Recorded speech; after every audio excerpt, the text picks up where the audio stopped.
This podcast was brought to you by Kaiba Corp. Only 3 things matter to us: money, card games, and dragons! Ow.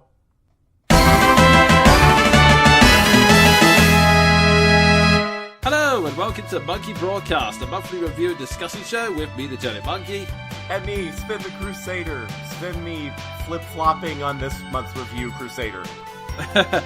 Yeah, obviously this is already going to be a big show because, as per tradition, this is our season finale!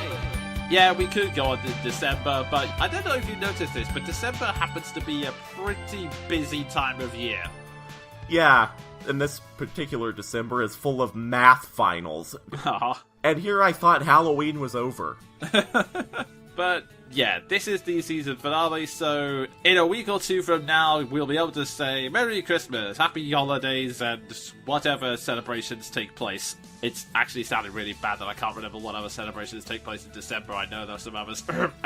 Merry Christmas, Happy Festivus, Happy Hanukkah, Happy Kwanzaa. I think that's everything. Happy Festival of the Unconquered Sun, who knows? Don't tempt me to put that as an actual holiday in a story. Oh god. What is it they call it in D&D, the Wintercrest Festival? Yeah, I'm pretty sure. Also, there's, in Dragon Age, I believe it's called Feast Day. That makes sense. Because I remember having the Feast Day Gifts DLC and being able to instantly win over the favor of literally every character with the cheat gifts. Yeah, that makes sense. And actually thinking about this is probably the reason why Americans usually just say Happy Holidays and get it over and done with. Yeah. And then, inevitably, we have a whole bunch of old self-important geezers complaining about people saying Happy Holidays instead of Merry Christmas, because other cultures, right? We're America. Moving on! Yeah, we're getting very off topic, and like I said, this is the finale, so we've got a lot of things to cover, starting with our first section... Q&A! This is the section where we answer questions from the audience. If you'd like us to answer your questions, either leave them in the comments or send them to me via Twitter with the hashtag MBQuestion. Our first question comes from IZ. What do you think separates a good reboot from a bad reboot? Well, let me just start off by saying, bad reboot, Fire Emblem Shadow Dragon. Well, that might be more of a bad remake, but actually, would it be a bad reboot or bad remake? Because he was trying to bring the franchise back to the beginning? I don't know. Well, there's also the fact that it was sort of a reboot to 2 games in particular, because Fire Emblem 12, Mystery of the Emblem, followed it, and we didn't get it in the West. I'm definitely not salty about that. Yeah, I think it was a very weird time because Nintendo had just assumed that Fire Emblem wasn't catching on, because this is the weird thing I discovered when looking into it. Path of Radiance and Radiant Dawn were cult hits in the West that are still fondly remembered. Japan, they didn't really sell as well, so it's kind of seen as a dark period of Fire Emblem history, hence why it's not featured as much in the tributes as, say, the older Fire Emblems when it was a bit more popular in Japan. Yeah, and actually, whenever you think of it like that, bad reboot, Fire Emblem Shadow Dragon. Good reboot, Fire Emblem Awakening. As much as I'm really not that much of a fan of Awakening, I will give it credit for saving Fire Emblem's bacon. Indeed, yes. But, in terms of what makes a good reboot and a bad reboot, I would say 2 factors spring to mind. The first being, have new ideas, don't just repeat the exact same thing, because I've lost count of the number of reboots I've seen which are basically, oh, we're starting all over again. By which I mean, we tell the exact same stories, but weekly because we can't be bothered to put as much time and effort into them. Yeah, actually, it just hit me right now thinking about what you just described and how reboots work in terms of video games. Good reboot, the new Tomb Raider series, for actually giving Lara Croft a character. That is actually a good example of That is a good example of a good reboot now you mention it, because not only does it go on and tell new stories, but it also addresses the second thing I was going to bring up, which is actually address the problems that caused a reboot in the first place, because this was one infamous example in the whole DC reboot. There may have been some good stories and ideas come out of it, but the unfortunate thing was that the reason it happened was supposedly because the continuity had become too convoluted and they wanted to make a complete fresh start so new readers could jump on board.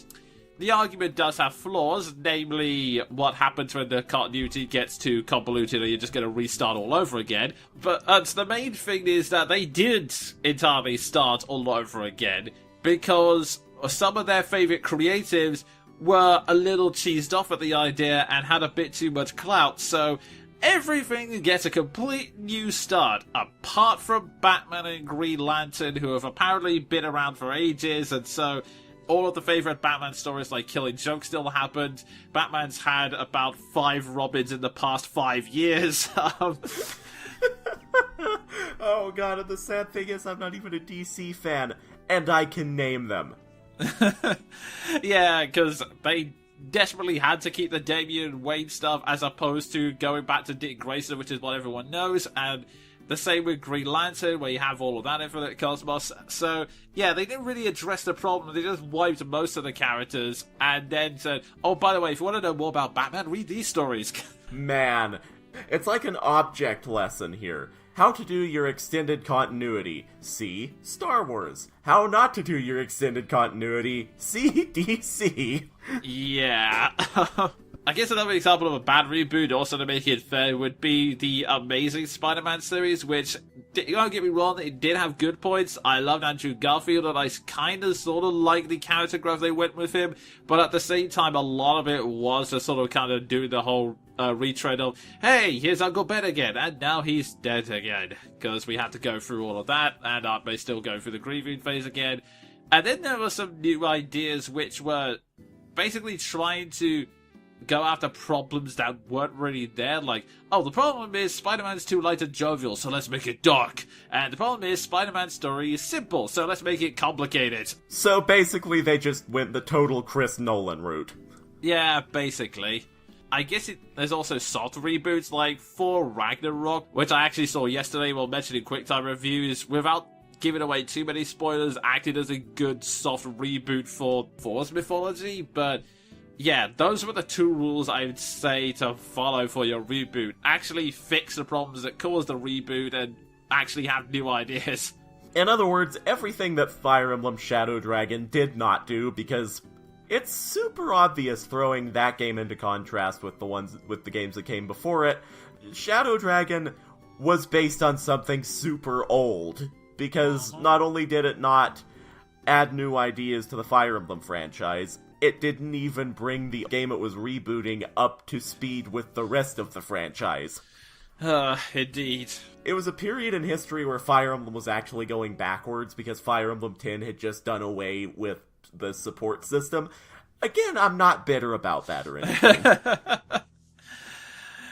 Indeed. And ironically, Fire Emblem Warriors actually had the support system Radiant Dawn was supposed to have, and it works well. But anyway... Wow. Wow. A spin-off did better than Intelligent Systems. I'm a little sad. No. But yeah, they picked up. Fire Emblem Echoes was still a great remake, and I guess, yeah, like you said, Awakening was a good, well, soft reboot, I guess is the term, because it changed the formula somewhat, but like you said, it saved Fire Emblem's bacon, so... Yeah. I suppose if you want to go into depth on sort of limited reboots, limited in this case just because the source material can only go on for so long, It 2017, especially as compared to the 1990 It miniseries, which would have been phenomenally fucking stupid if not for Tim Curry. Yeah, Stephen King's been having a good year. We may get into that later. Indeed. But moving on to Infinity Zero's second question. Considering how big a fan you are of Fire Emblem, how does it feel being part of the Radiant Fandub, and how well do you think they're doing? Oh, man. I'm about to sing a bunch of praises, and I swear it's not just because I'm the director's assistant casting director and an admin. And also, for the sake of clarity, it's also not just because I play several small roles, including Shiharum, Lot, and a couple of pirates. And Duke Hetzel. Don't forget that. Oh yeah, and Duke Hetzel, yes. Yeah, for those of you who don't already know, I play Bastion because eventually I had to break out of my villain typecasting, and Sephiron because I can't break out of my villain typecasting. And all I'll say is this, it has been the single most entertaining voice acting experience of my life. Not least because the roles are super fun, and it's Fire Emblem Tellius, like, hello Tellius, my old friend, my favorite section of the Fire Emblem series. It's also because the cast is just so great. Like, I've made legitimate long-lasting friends out of this. I would definitely agree with that because, well, as well as just being able to fan up Fire Emblem again, which is always fun, especially with Tellius, which, like Sven said, was, in my point of view, one of the higher standards of Fire Emblem. But part of the reason is because our director, who goes by the name Annabelle, has actually been doing what a lot of fandoms don't do, which is really get organized. Like, one of the first things she did was, okay, I'm setting up a group Skype call so everyone in the cast can chat with each other and then keep up with deadlines. And the fact is, she's actually been very organized and very strict with said deadlines. I mean, there was initial some delays early on because, well, she had to do some freelance work, which I totally know how that feels. Yeah, that was awkward, but we really can't control the schedule of our real life. True, but the thing is, because she had set up that Skype group, the cast was still communicating with each other, the fandom was still on our minds, and once that was over, she went straight into high gear, and the fact that she's basically continuously insisting that everyone has a monthly deadline of, okay, hand in these lines or you will be recast, is actually a great move, because I have taken part in many fandoms in my time, and there have been many good directors, and they've all been nice people, but everyone always overestimates how long the project's gonna be. They say, oh, okay, it's fine, take it easy, and then real life gets a hold of them, they lose interest, the whole thing falls apart, and nothing ever comes of it. This has happened to so many fandoms I cannot count, but the reason why this is working so well is, like I said, Annabelle is organised, she has given us deadlines, and she's been very strict of saying, right, if you're not making consistent deadlines, you're being recast. So that's been happening, and the project has been swiftly moving on. Like, even if they're not releasing chapters, they are continuously releasing the support conversation, so the channel is still active in getting content, and it also prevents the unfortunate thing that can happen in fandoms, which is if you've been cast as a character that doesn't appear until very late in the game, you get that feeling of just sitting there waiting until it's your turn. But releasing the support conversations out of order is actually a good move because it gives people a chance to show off their voice beforehand. Yeah, what he said. Essentially, I could have said a whole lot more, but Jonin just covered all of the bases. Yeah, sorry, I kind of went off there. No, it's perfectly fine. You've just spared me a whole section of continuing to strain my Braun Strowman strained voice. But, yeah, essentially everything that Jonin just said, and I have to add that for a casual hobbyist cast, our cast is super good. Yeah, they've really been going out their way to give great performances, and it's also inspired the rest of us to jump up our game, because I've been experimenting with different voices to try and broaden my range, and it's also, whenever me and Sven are recording, what we end up doing is arranging Skype calls like these, and we often end up being each other's directors, which has managed to get me back in practice after God knows how long. And managed to get me into practice, period. Yeah, although being the director does lead to some unfortunate situations where Sven as Bastion will go into long speeches, and then I have to feel like the biggest git in the world, and then go, Sven, it's actually Raymond, not Raymond. Oh god, that speech though. Yeah. Oh, just wait until that one comes out, folks. And while we're here talking about the cast, I just take this time to give a very special, important shout-out to a castmate of mine. If you're watching this, this is for you, Riley No Respectosaurus, who bought the sacred sword! What? Check out the blooper reel if you want to know where that's coming from. Also, if you want to laugh fit to split for about 2 minutes straight. Oh god, yes. Looking forward to the third blooper reel, but anyway. They're the highlight of my life. I don't know what that says about my life, but moving on. Enjoy your hobbies, but anyway. And if you want us to stop talking about Fire Emblem, that's not going to change with this next question. Our next question comes from Roy Havenstone. what are your hopes for Fire Emblem Switch? Another Fire Emblem game. Like, just another entry in the Fire Emblem series. I mean, Warriors was nice, Heroes was nice, even though my phone is such a pokey piece of crap that I will never be able to play it. And Echoes was great, if a reboot, but I just want another standalone Fire Emblem game. I don't ask for much. Yeah, I can fully understand that. Like, I do have a list of preferences, but let's be honest, we're gonna buy it day one no matter what anyway. Yeah, at least those of us with the applicable console. Sob.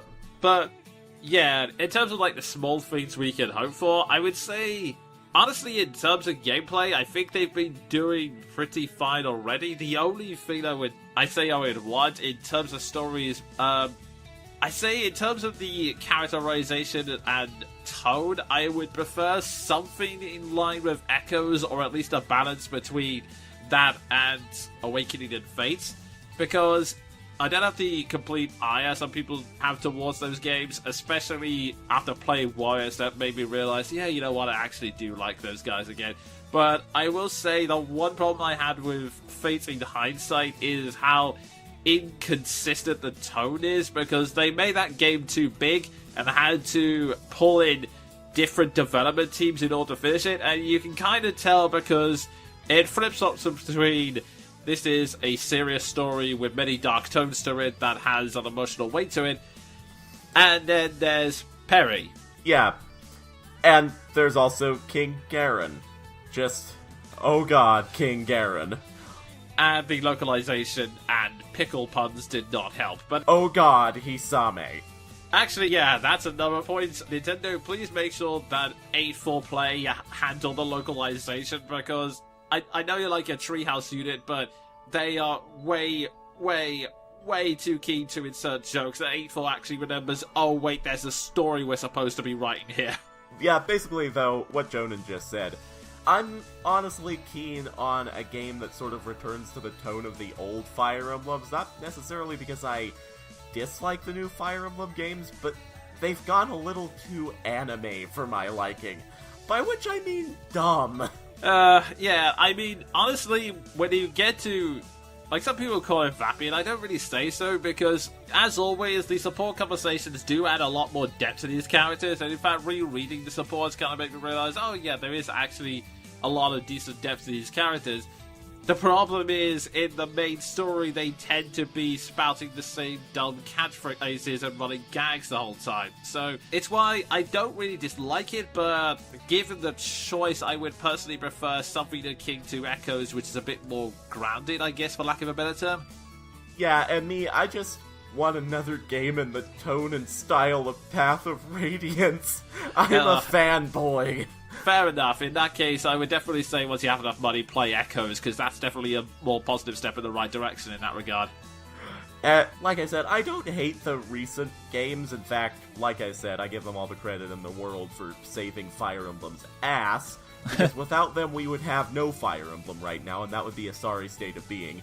But between the ridiculous fan servicey outfits in Fire Emblem Awakening, the sort of weak, convoluted plot in Fire Emblem Awakening, and the silly convoluted plot in Fire Emblem Fates, and also the unfortunate otaku waifu fan base. Okay, yeah, I will say that's the one thing I will definitely say, cut the skin shipping crap out.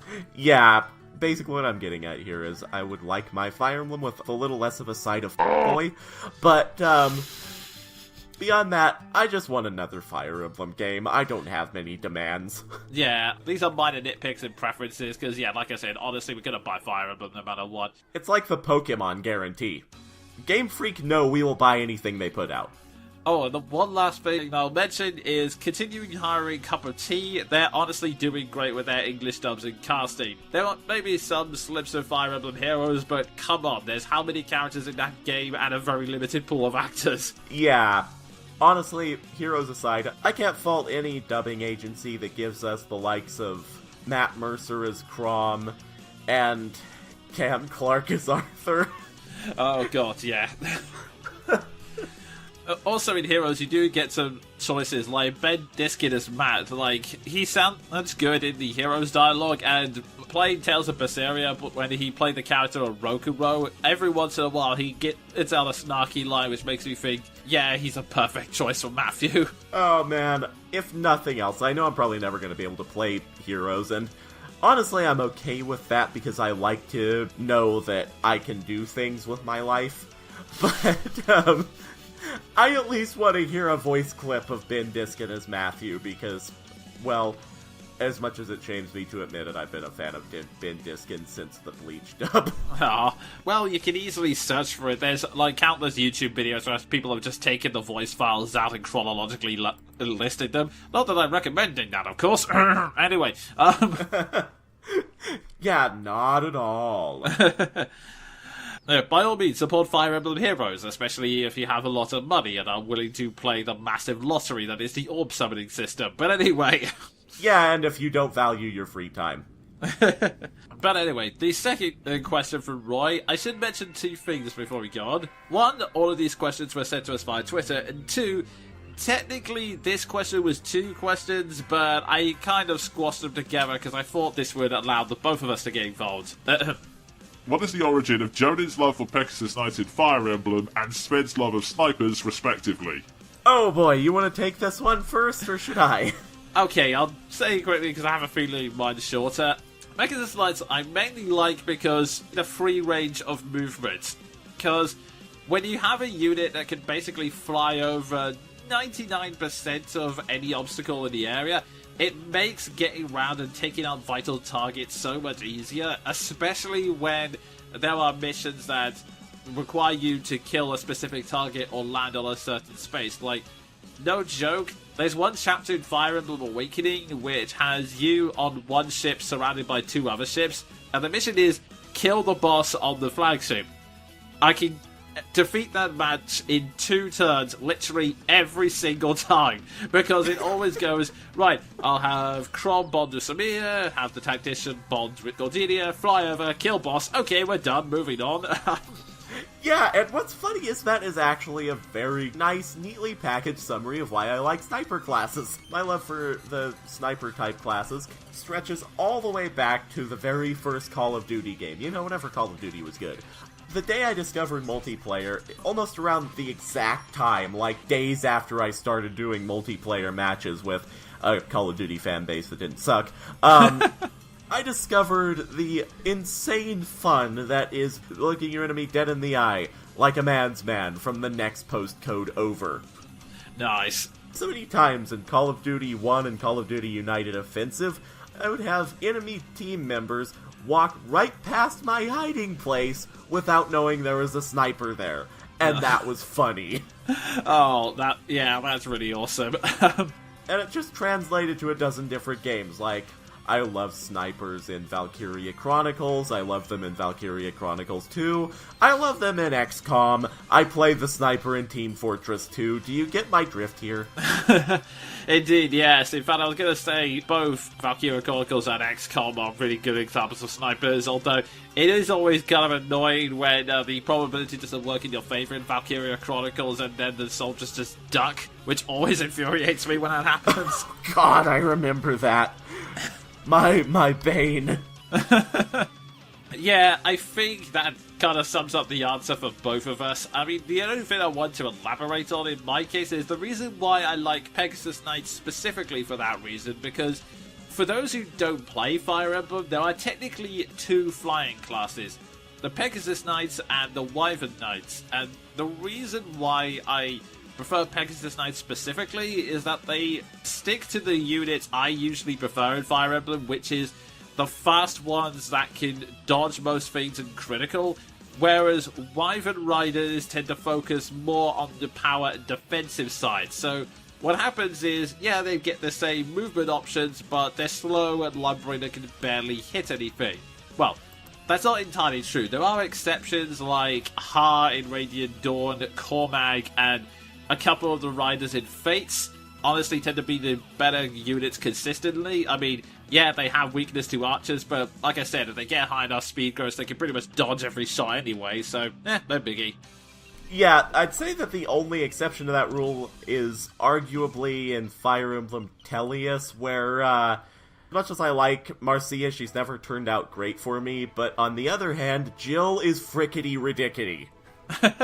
Actually, the funny thing is, Marcia, well, I will give you that she's never the best Pegasus Knight. She's not the one-rider killing machine like, say, Florina, but she does at least perform consistently well, whereas Jill I've never gotten to work. I don't know why. To be fair, I've been playing Fire Emblem 9 on an emulator lately and doing a whole bunch of save scumming. Fair enough. I will also give you that in Tellius you do get the two Falcon Knight pre-promotes who, sadly, as much as I like their characters, they really aren't great in battle. That being said, though, Alencia, Fire Emblem 10. Yeah, in Radiant Dawn, Alencia just kills everything and it's awesome. Yeah, Alencia is another example of genus frickety ridickety. Sorry for the continued use of that phrase, but it amuses me. Fair enough. So, yeah, I guess that's basically the long and short of it. It's the reason we like them both is because they make it much easier to pick off selective targets and cause havoc in the enemy lines. Essentially, if your goal is to end the map and or mission and or chapter from a comfortable distance away within about 3 minutes of starting it, both of those classes in their respective games are your best option. Yeah, that's mainly the reason why I love Pegasus Knights. Plus the fact that they tend to be consistently well-written cute girls does not hurt either. Yeah. While we're on the subject, I will freely admit this. Farina, Fire Emblem 7, my girl. Oh god, yes. Or as we occasionally know her, literally Nami from One Piece. Oh god, yes. Except, in the words of Boomstick, flyer. Now, moving on. Our next question comes from the illustrious Toon Junkie. Is there ever a question so puzzling that even your great question-answering abilities would fail at solving it? Yes, this one. That's all I got. Nice. My answer would be a variation of that, but just why? Yeah, why hurt our brains like that? Basically, my tack here is instead of hurting my brain, I'm just going to say that actually, because you hurt our brains, Toon Junkie, that just backs up my point. Whenever a question makes us go what and or why and or who and how, that's basically your easy cue that it stopped us in our tracks. And it's typically you who does it, so I give you props for that. Indeed. In fact, in this case, the only way I could answer it was by ripping the scene from, of all things, The Prisoner. To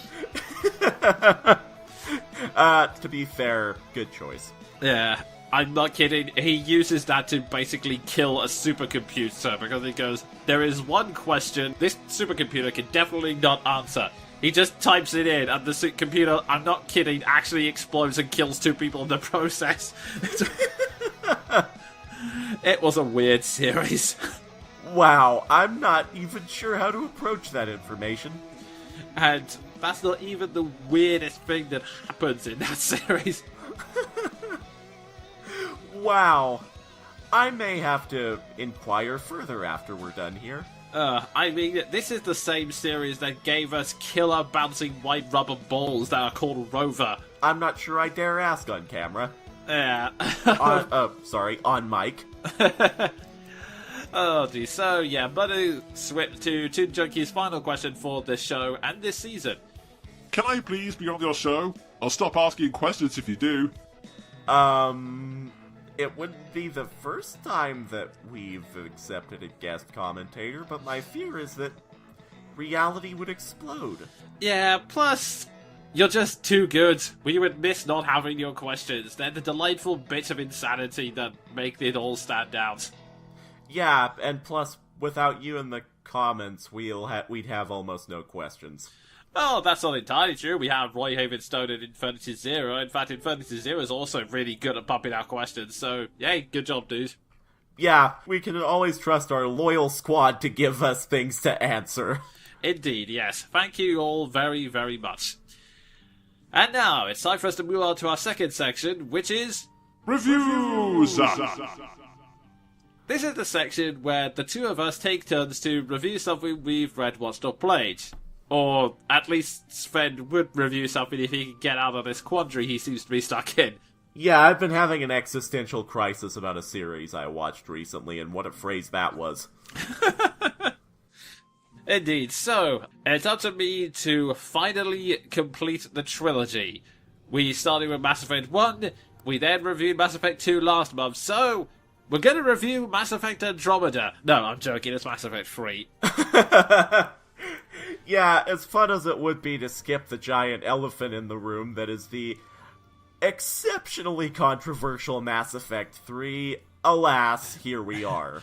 Well, I'm pausing on playing Andromeda partially because I want a break, also partially because I don't have a PS4 or a PC powered off to play yet, but also because, from what I hear, Andromeda hasn't done particularly well, so it's like, to borrow a quote from SF Debris, it's like trying to avoid an elephant in the room and calling attention to a mammoth standing next to it. So, yeah, it's time to focus on Mass Effect 3, the end of the Shepard trilogy, because, of course, Andromeda was meant to be the start of Ryder's story. At least hoping that the bad critical reception that hasn't actually killed the franchise. That would be unfortunate.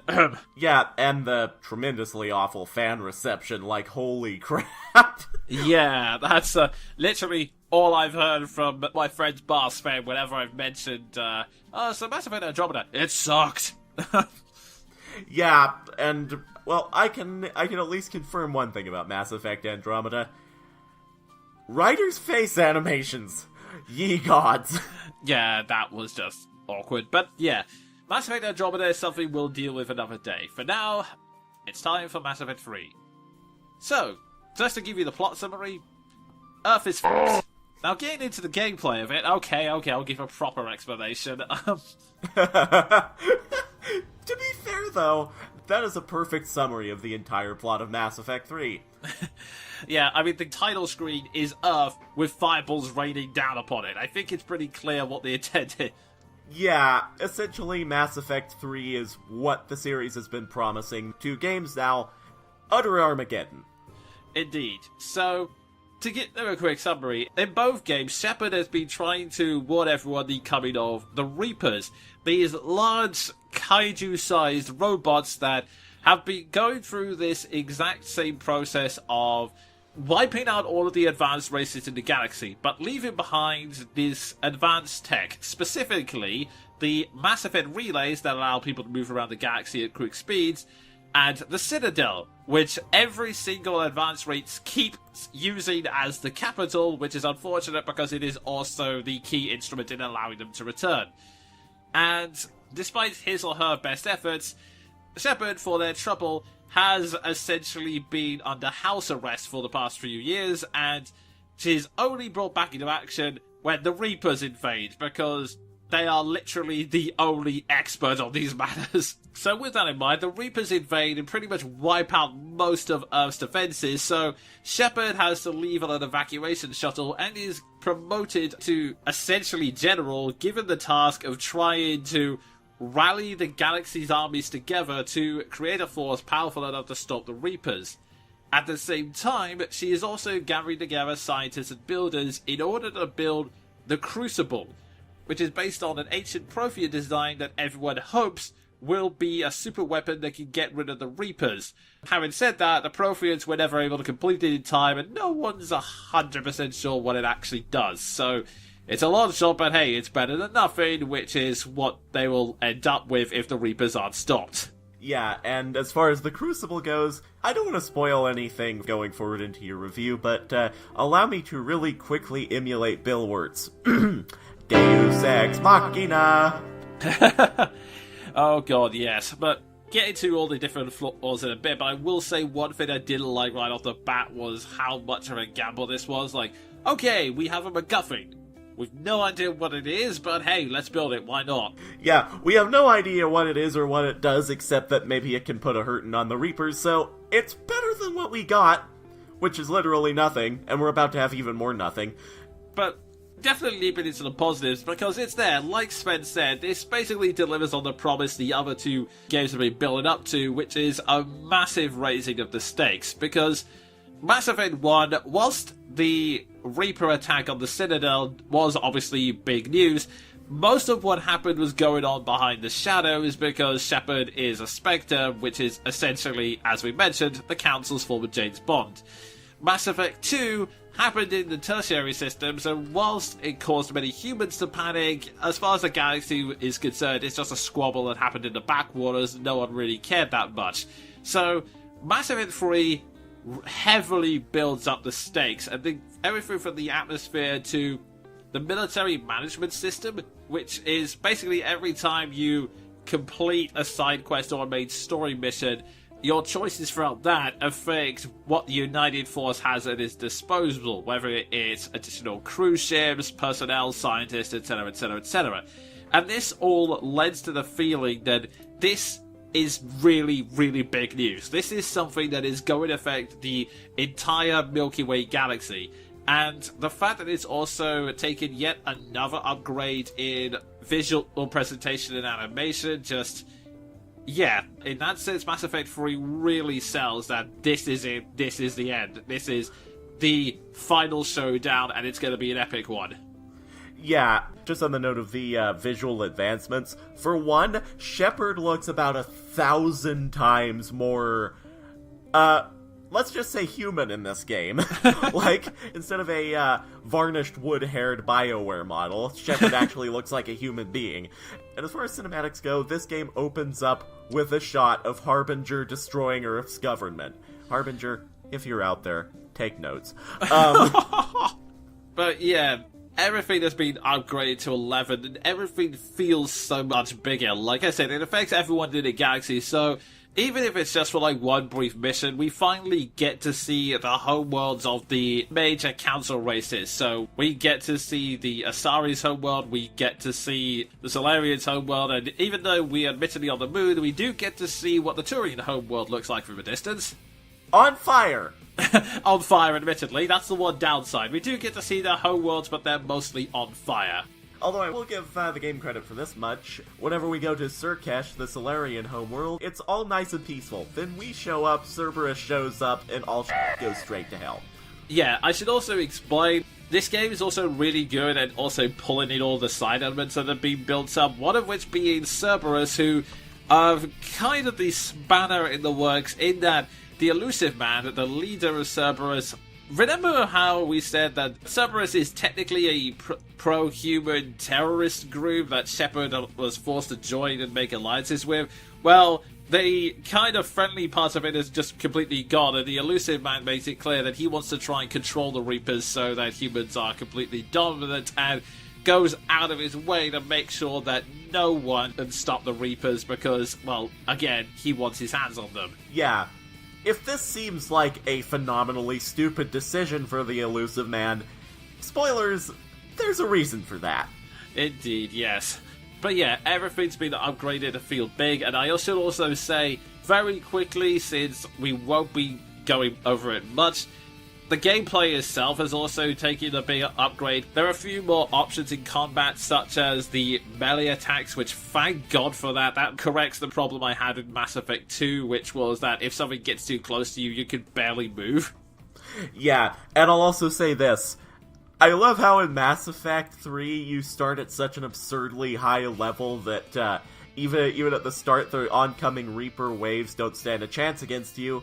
I say that because I started my most recent playthrough of Mass Effect 3 at, like, level 45, and my throw ability was so insane that on the moon of Palaven, I was confronted with a brute that is basically an absurdly armored Reaper version of Braun Strowman, and my strategy for taking care of it was I opened fire, blew through its armor, and then hit it with so many throw attacks that it fell off a cliff. Oh. I should mention that was actually one positive on opening the menu screen for the first time, because it carries the level ups you had from Mass Effect 2, just to give that continuity that, okay, Shepard is still as powerful as they ever were, it's just that the enemy's that much stronger now. Yeah, give humanity credit, because Shepard gets almost as much of an upgrade as the Reapers. Indeed, yes. There have also been smaller things in there, like you can upgrade weapons, like in the old Mass Effect, but thankfully it's a much simplified system. You just modify them on a work table, and it's just the one upgrade. You don't have to continuously buy and sell upgrades and all that. To which I can only say, oh thank God. I love weapon upgrade systems, but not Mass Effect ones. Indeed. Also, I will give props to Mass Effect 3 giving a cooler variety of weapons, like, for a guy like me who mainly uses pistols and shotguns, I can definitely say I freaking loved both the Scorpion and the Arc Pistol. Or, to give it another way, the small remote mine launcher and the charge pistol. Yeah, I feel you. My personal favorite, being who I am, is the Indra Sniper Rifle, which essentially is what you would get if you put a scope on an M60 machine gun. Nice. I made judicious use of that particular weapon in my most recent playthrough, and I regret nothing about it. So yeah, the long shot of it is, everything's been upgraded and everything feels a lot bigger, and this definitely feels like the final act of a trilogy, which, to go on a slight tangent, makes me even more baffled that EA decided, which game will we go to use to see if the Wii U is viable? I know, the last game in a trilogy which does not even pretend to try and close the continuity gap, because I actually noticed this in the first hour or two of the game. You don't even see Joker's face or have him referred to by name. He has lines of dialogue, but it's just kind of assumed, oh, you know who Joker is, we don't need to reintroduce him again. So if you, by some unfortunate circumstance, are playing Mass Effect 3 first, you're just gonna go, who's talking? Why is everyone acting like this is okay? Oh god, I'd forgotten all about that. That's almost as bad as whenever BioWare decided to bring Mass Effect 2 to the PlayStation without bringing Mass Effect 1 to the PlayStation, so they had to release a prologue chapter for PlayStation players just to develop a character real fast. Yeah, that was a really bad move, but at least they fixed it eventually by bringing Mass Effect 1 as either a download or part of the trilogy pack. But also, importantly, they didn't then decide, oh, Mass Effect 3 didn't sell well on the Wii U, let's not bring any of our games over, which, again, is a pretty mad move when you consider that this is the last part of a freaking trilogy. Yeah, that was pretty bad. But that's not a knock against this game, that's just a knock against EA, the weird, confusing bastards. But, yeah, we have sort of a thing about Ernest Anderson shovels. Yeah, but this game itself, the point I was originally making was that it knows that this is the final part and goes out of its way to make it feel like the finale, not just in raising the scales, but also in resolving many past arcs. Like, even if they aren't controllable party members, every important character comes back in some shape or form in order to resolve their arcs and actually get some further development. Like, she's sadly not a party member, but Jack gets a whole crap ton of development, and it's really satisfying to see. Oh god, yeah. I love the Grissom Academy part of Mass Effect 3 just to see how far Jack has come thanks to the events of Mass Effect 2, because after seeing the state she was in Mass Effect 2, you may remember us talking about her. Mm-hmm. It's really satisfying to see her making something of her life. Besides murder. Yep, she is now settled down and become a teacher. Yeah, of the amusingly drill sergeant nasty variety. I say amusingly because it's... Okay, she has a reputation for being tough and sort of a hard ass, but amusingly, her students seem to take great amusement in that themselves. Indeed. And on top of that, she still has to rein herself in, which leads to a line... Screw you, Flight Lieutenant. Yeah, and then at the end of that mission, the most creative censorship I've ever seen in a BioWare game, or practically anywhere. Joker, of course, being Joker, just keeps prodding Jack, and eventually she decides, hell with it, says, cover your ears, kids. It probably moves in to insinuate what Joker can do to himself with his own genitals. But because of the placement of the achievements screen, it comes out as, hey Joker, bloop? Nice. Yeah, that mission was a lot of fun. In fact, I will come out and say, basically every single previous party member, at the very least, gets a side quest that wraps up their story, and they're all really, really good mini-stories on their own. Aside from characters, it also solves many big story elements, like the genophage. That was a big one. Yeah. Oh god, and the ending of that mission. Oh yes, that was... let's say there were a lot of emotions riding on that towards the very end. Yeah, good things happen, and things that happen that are also bad. And sad. Yeah. Especially when a certain song comes back during the very end. Just, oh man. I mean, don't get me wrong, it was an awesome scene, but it was so sad. Yeah, and speaking of which, everything about Thane's storyline. Yeah, this is not a spoiler because, well, he even introduces Mass Effect 2. Hello, I am an assassin that's died of a terminal illness. Yeah, so it's pretty well a given that it was gonna happen in this game. It was literally the entire point of his arc. But man, talk about going out like a badass. Yeah. Taking on a cybernetic Cerberus assassin and getting the crap stabbed out of you while protecting a counselor. Indeed, especially when, I mean, I was already sad enough to see him in a hospital saying, yeah, I know my days are numbered, I'm probably not going to be an effective fighter. But then he gets one last final battle in order to show his glory, and then he's slowly dying in a hospital bed with his son and Shepard next to him, which is already sad enough, but then, of course, Shepard romanced him, so, yeah. Yeah, that romance gives a whole new meaning to Shepard's final line after Thane passes, where Shepard says, "Don't worry, Thane, you won't be alone for long."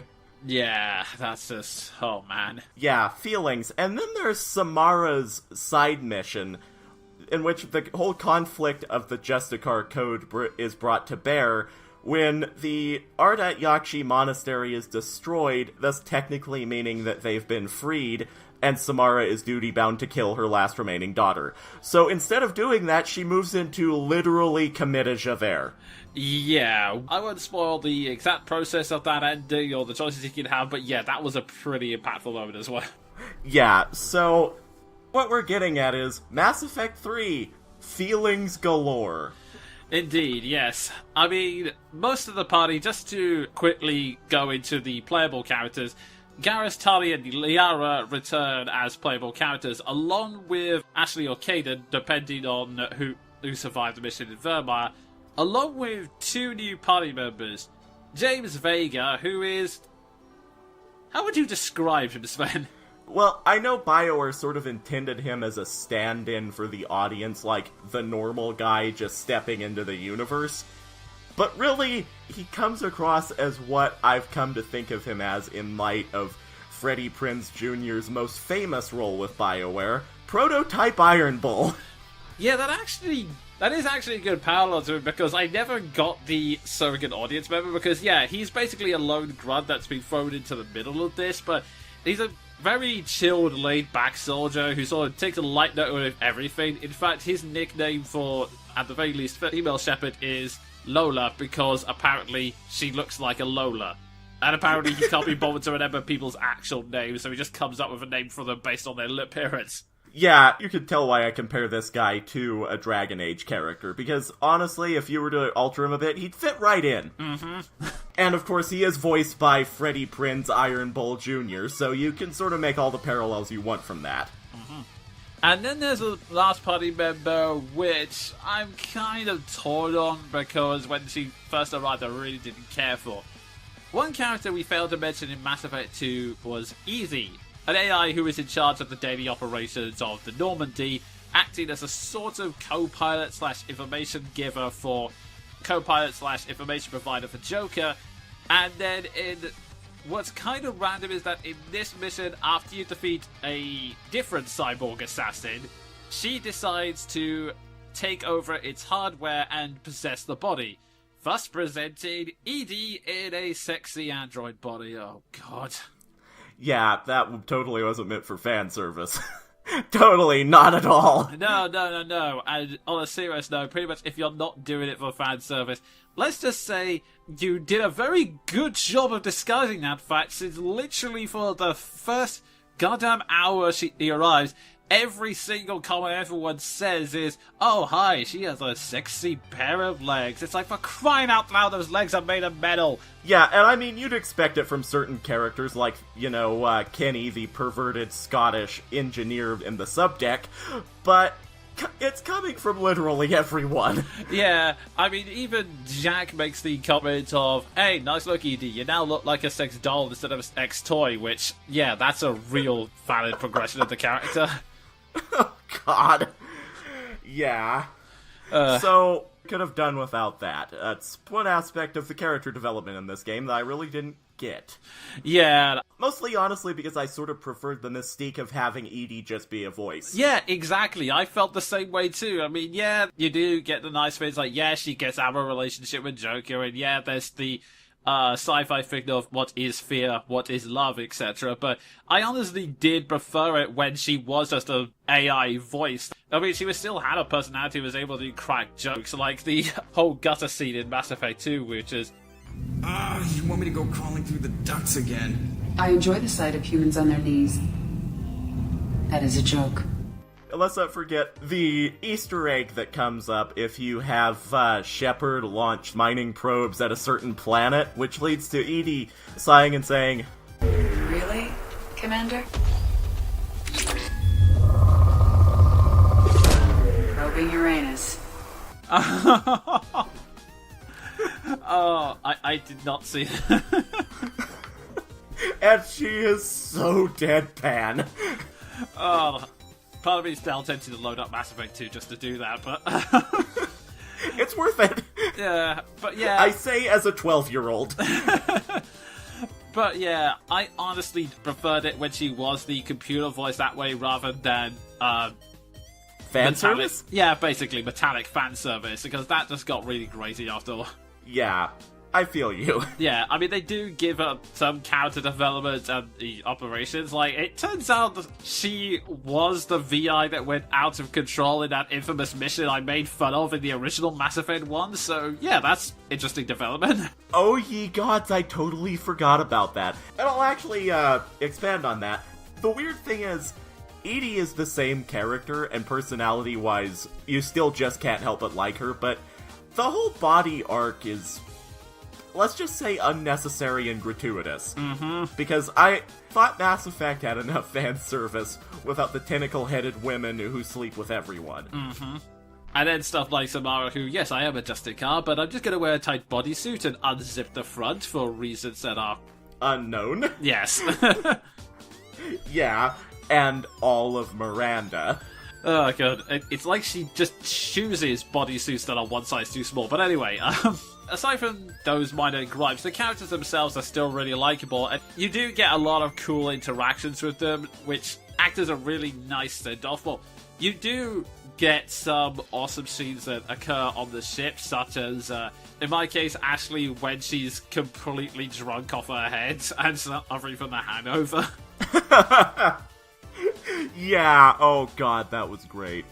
Yeah, specifically since, as Shepard, you can decide whether to be the grunt drill sergeant and force to stand her up, or kind of be the gentle sadist, like, Is it time to test the fire alarm? You know, I think it is. I'll pay you 1 million credits not to do that, ma'am. 2 million and we have a deal. And it's funny because I'm pretty sure at one point she actually says, "Screw you, ma'am." something like that, yes. Oh, and speaking of characters, since I'm not sure what DLCs you got, I'll briefly go over the optional character added by the From Ashes DLC. In From Ashes, you get a side quest to go and retrieve a Prothean artifact from Eden Prime. And as it turns out, the artifact is in fact the Prothean guardian of the beacon on Eden Prime. A Prothean named Javik, who promptly subverts every known expectations of the Prothean race by being an imperialistic pseudo-Roman dick. Oh, wow. But he does it in such a way and being such a temporal fish out of water that it comes out sounding hysterical. Like, whenever you visit Surkesh with Javik in your party, he says, "Funny to see the Solarians advance so far. They used to eat their own eggs." Because this is a guy who is 50,000 years old, so certain ways and things are going to be foreign to him. Indeed, yes. I must confess that sadly I didn't get that DLC, but I do hear that Javik was a fun character, so I am tempted to download that DLC later, but admittedly, I still haven't quite gotten how the PS3 downloads work, specifically since there was one I thought had activated but didn't, but I'll get into that later. Yeah, that's fair enough, but if you ever figure it out, I would highly recommend Javik, because the thing about his character is that he is so absolutely ancient and so absolutely bitter that his people were wiped out that he just ends up coming across as the group grandpa. Nice. In other words, he sort of fills the role that Rex filled in the original game. Awesome.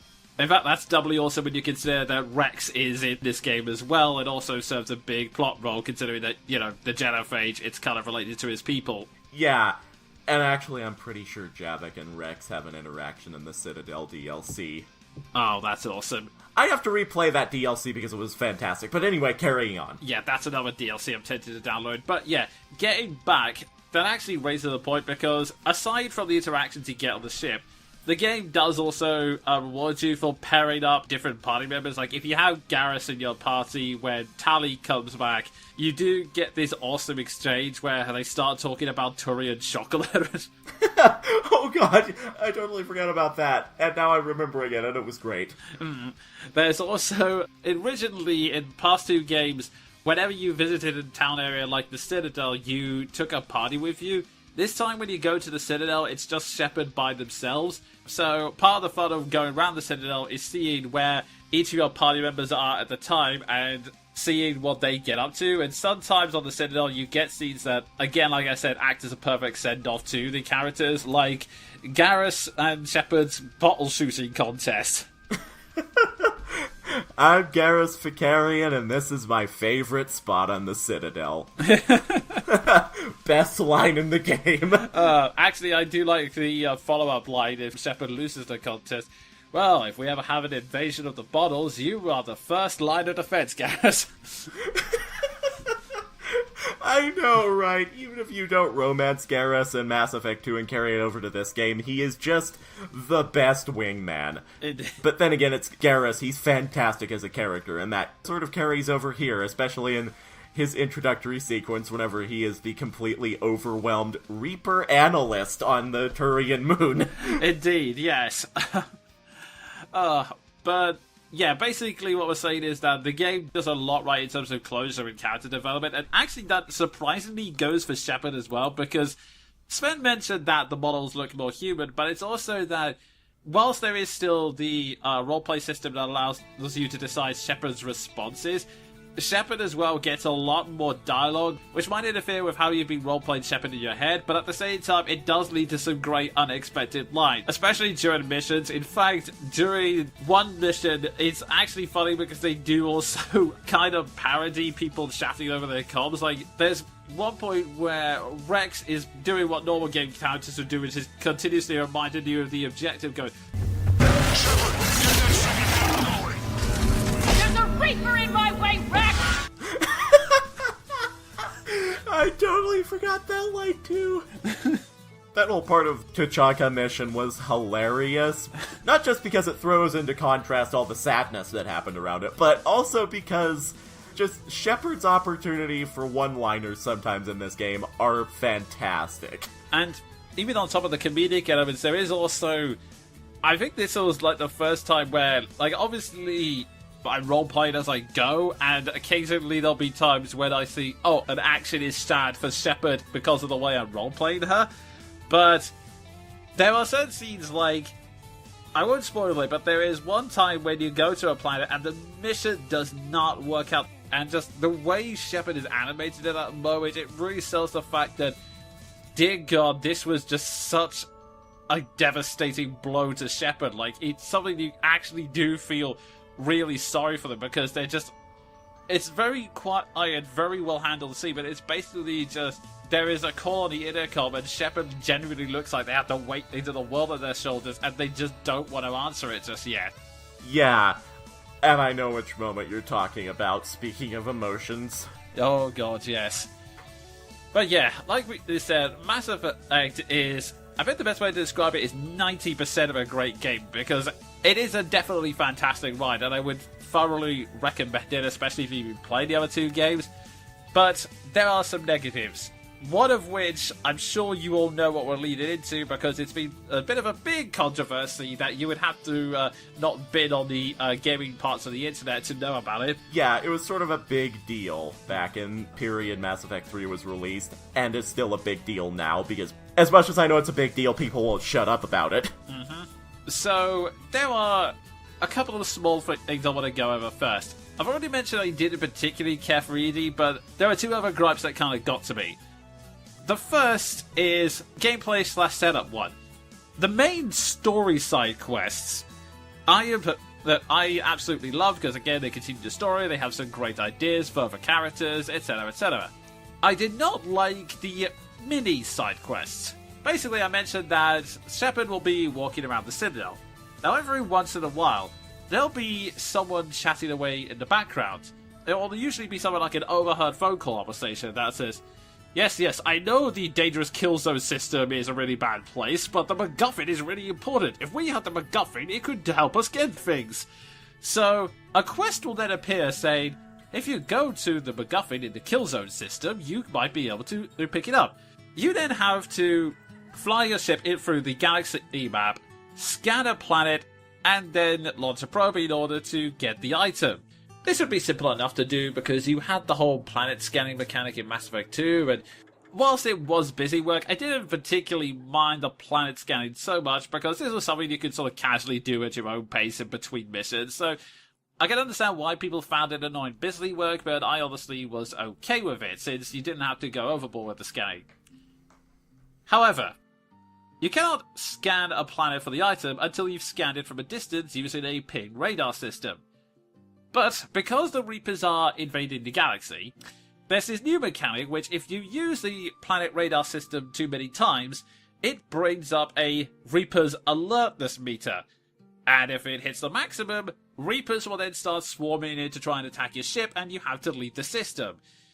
This is annoying for multiple reasons. One, if you're having someone search for something as part of annoying busy work, giving them a limit on the number of times you can search something, especially when it can sometimes be a random debris field that's indistinguishable from the black void of space, then putting a limit on it is kind of a bad move. And you're going to have to be scanning randomly because, well, the quests are so bloody inconsistent. Like, a lot of the time, you'll probably walk past and not even hear the conversation. You'll just open your menu and suddenly go, why have I suddenly gained 3 side quests from just walking around? But aside from that, you will then go to those places and you'll then open up to read the missions, and the wording is so inconsistent. Sometimes it will just say, oh, this item will be on the planet Krypton in the Superman system. That's a case of argument. Sometimes it will be, this item is somewhere in the Nexus system. But where? There's like 4 different parts of the Nexus system. Well, I'm sure it's there somewhere. No, I can't search for it all day. There are freaking Reapers because of this stupid mechanic you put in. It's just, it was one of the most irritating things. And the thing is, to get the perfect ending, you do have to get these items because they contribute to the whole military resources meter. And it was actually getting so bad to the point that I was tempted to just ask Sven over Skype, do I have to do all these missions? Do I really? Yeah, and the thing is, it's very advisable that you do, and I sort of get what they were going for, but oh god, the Reaper system, and especially the fuel meter, really puts a damper on your exploration of known terminus space. So, my answer to this whole issue was to sort of become a master of going into the system, pinging all around it, and then as the Reapers show up, just be like, yoink, yoink, yoink, bye. Yeah, I did have to do something similar, I will be honest. But, yeah, that's a small gameplay gripe, and there's two minor story ones before we go on. First off, I didn't like that Counselor Udina... Okay, Counselor Udina, he's an ambassador for Earth who's appeared in all 3 Mass Effect games, and I mentioned before that Mass Effect 1, it ends up being like an 80s cop show, and he's kind of online with the council in that he wants Earth to have good standing amongst the council, but he's not particularly fussed, so that he's the one that leads to the whole, I'm taking away your badge aspect of Mass Effect 1, because, yeah, Shepard, you got Saren, I don't care if there are Reapers invading, you've done enough now. So, he's been kind of the asshole counselor.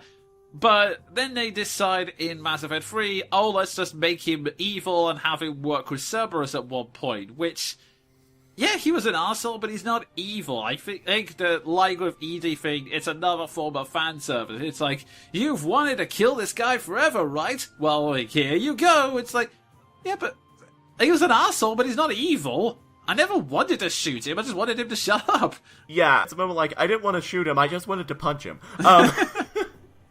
But the weird thing about that is, at the start of Mass Effect 3, it almost seems like they're trying to make Udina more human, but then nope, Cerberus. Yeah, actually, that's a good point. That was even weird. Like, even at the start, they were showing that, yeah, I mean, he was being kind of an asshole, but it made a lot of sense because, well, Earth was being buried and he was frustrated. The council was like, yeah, that sucks, but we got problems as elsewhere, dude. Bye. Yeah, and it's especially jarring for him to go from, at one point, having a conversation option where he can actually admit that he knew most of the people on the completely obliterated Mars garrison, which is sort of big and sort of it gives an excuse to why he's acting the way he's acting.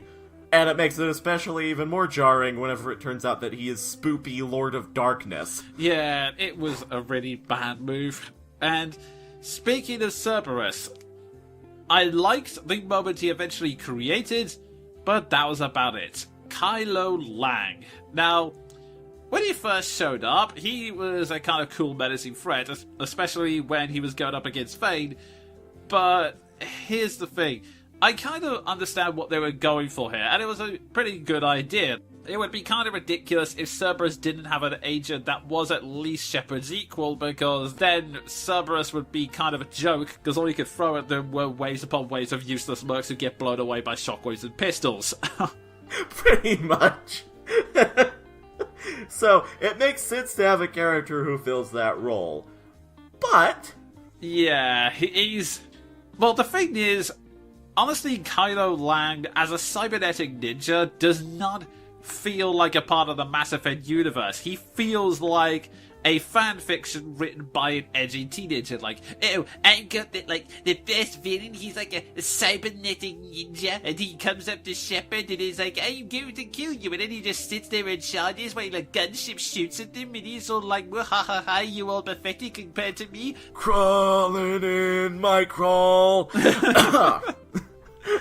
I'm so sorry, everyone. It's just...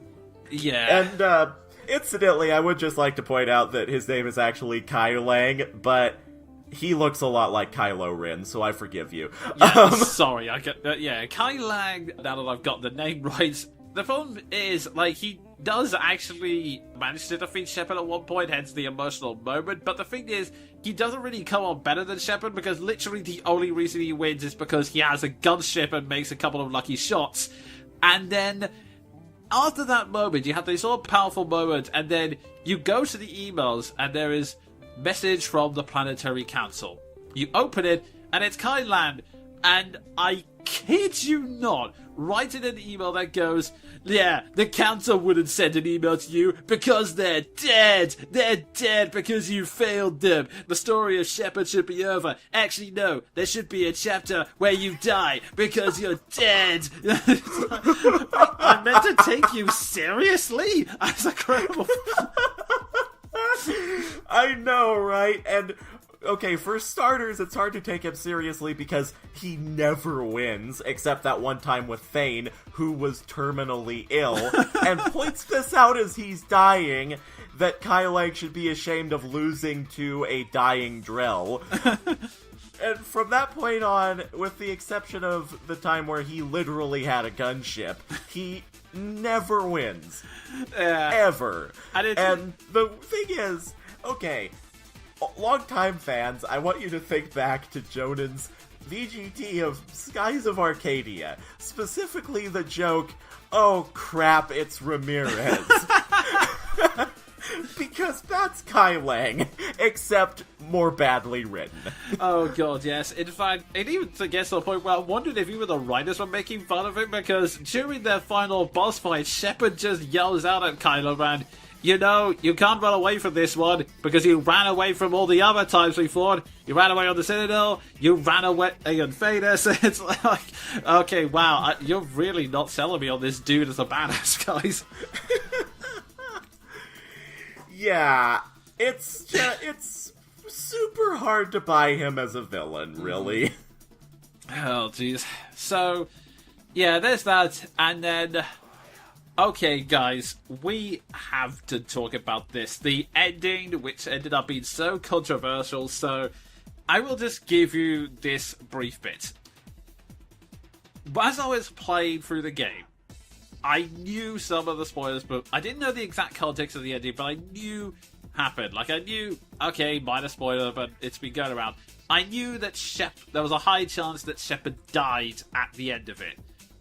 But I kind of figured, you know what, I'm actually okay with that. And I was wondering if I was coming down with what I like to call Luke's father syndrome, where because it's been so many years and I'm so disconnected that I don't actually get the initial reaction.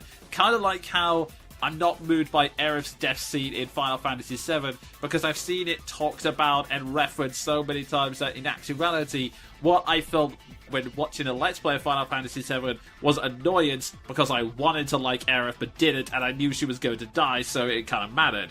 Yeah. So it's sort of a case of, shall we say, it was his sled. Yeah, sort of. It's kind of a plot twist we all knew is coming by now, and because of that, I saw go through key lines to this effect, like, there's one point where people are saying, Shepard, you're working too hard, and they respond, I'll sleep when I'm dead. And then, like you said, there are lines in Vader's romance when Shepard says, don't worry, I will be following you soon. And I thought, okay, that kind of implied it, that's okay, that makes sense. Then, and it kind of implied it makes sense, and even during the climax, like, that was such a big moment. I was freaking loved it. Like, I won't go into the details, but basically it's a big final battle. There's multiple goodbye speeches, and the tension just keeps ramping up. And I love the fact that it's basically, there's no big final boss as such. It's like final assault against wave after wave after wave of Reaper forces. The tension is continuously escalating, and then it ends with several conversations and choices. I freaking love that. I loved the tension they were building. But holy crap, the last 5 minutes, I'm not kidding, the last 5 minutes were a massive letdown. Like, okay, this is not just the writers dropping the ball. This is dropping the ball, tripping over it, catapulting it towards the face of your best player and knocking him out, and then the rebound hitting your manager, and then going into the stands and hitting the hot dog cart, causing it to explode, which then sends the ball back into your own net and giving the other team the points. That's how bad this ending is. Best description ever. And it's no exaggeration. This ending could have been written by Vince McMahon. Yeah, like, I'm not usually one these days for hyperbole, but yeah, Mass Effect is 95% of a great game, but the 5% purely consists of those minor critiques I mentioned and this ending. Like, those critiques are 1%, this is 4%, and it really is a massive downer when you end the game. So, whilst all of the stuff like trying to sue BioWare for false advertising or petitions to change it, I think were overblown and needlessly entitled, but I can 100% understand why people were upset and pissed off by the ending, because I was too. Yeah. Now, I can pretty well sum up my feeling on the ending of Mass Effect 3 by harkening back to something I've alluded to for a while. Longtime fans, you know how I say that I absolutely f***ing cannot stand Harry Potter and the Deathly Hallows. which I like to call Harry Potter and the Deus Ex Machina, because it's pretty much just Rowling deciding she has no idea how to end her plot, and thus bringing in powerful artifacts from beyond wizarding time to end it for her. Yeah, that's what they did in Mass Effect. Yeah, so, okay. At this point, I will say we're done with spoiler-free. All bets are off. We're talking about this ending. If you don't want spoilers, you might want to skip ahead to roughly the 1 hour 40 mark, because, yeah, we're going to be talking about this for a while.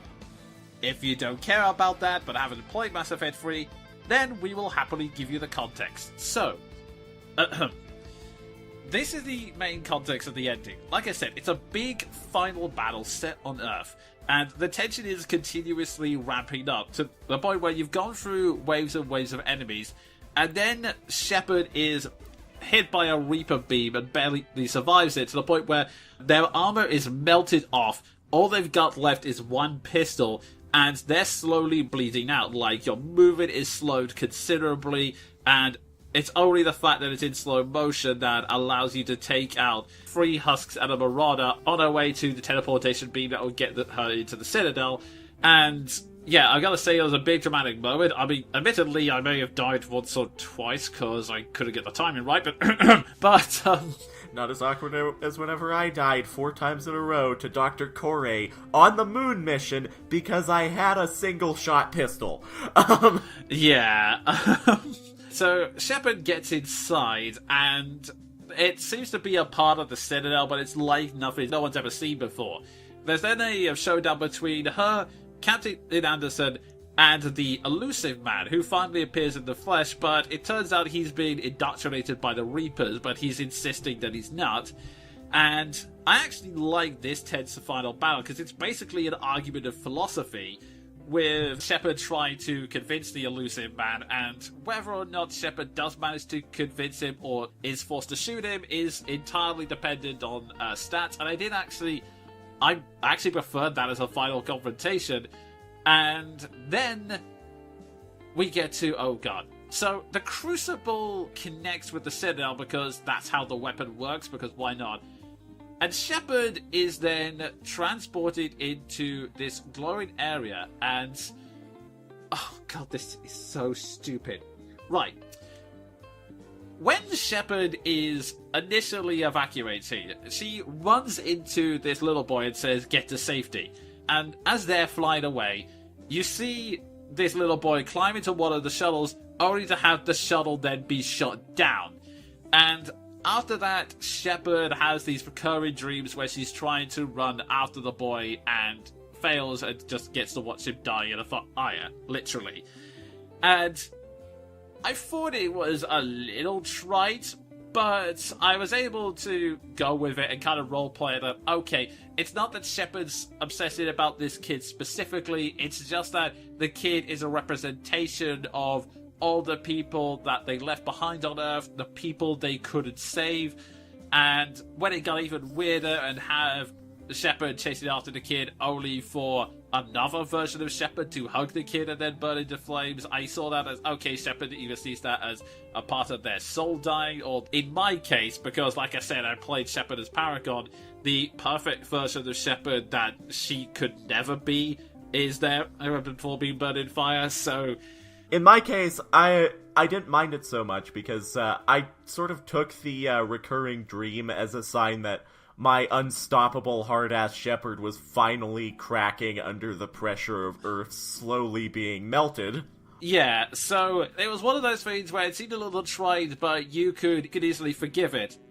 Then, inexplicably, on the Citadel, the child appears as a glowing, translucent ghost. Like, they don't even go with what would have been a very simple explanation, because sci-fi does it all the time of, oh, I'm appearing to you as something we've been able to draw on from your memory, a representation, a corporeal form that best suits us. But no, they don't even do that. You just see this glowing kid who's referred to by the fandom as Star Child, just standing there in this it's trying to act like a cosmic being, yet they use the exact same model, so it's a kid with a fucking glowing translucent hoodie. Yeah, it's really absurd. Like, real bad.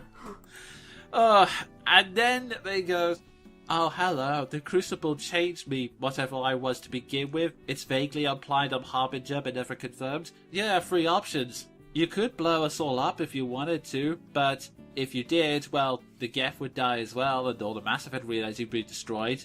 You could take control of all of us over there, or you could jump into this beam of light and make it so that all mechanical life and organic life are fused, and that's your final option. That is literally what it is. He basically offers you a choice, which I wouldn't mind. Well, 2 things. First off, it's all based on a philosophy, which I'll get into in a moment. And second, it comes right the feck out of nowhere. Like, okay, the term Deus Ex Machina is thrown around a lot, and usually I get annoyed by it because it's not what people think it means. It doesn't mean convenient plot point that comes out of nowhere. It means a god or some form of greater power solves the problem for the hero because it's meant to be religious worship. It was used in Greek plays, hence why.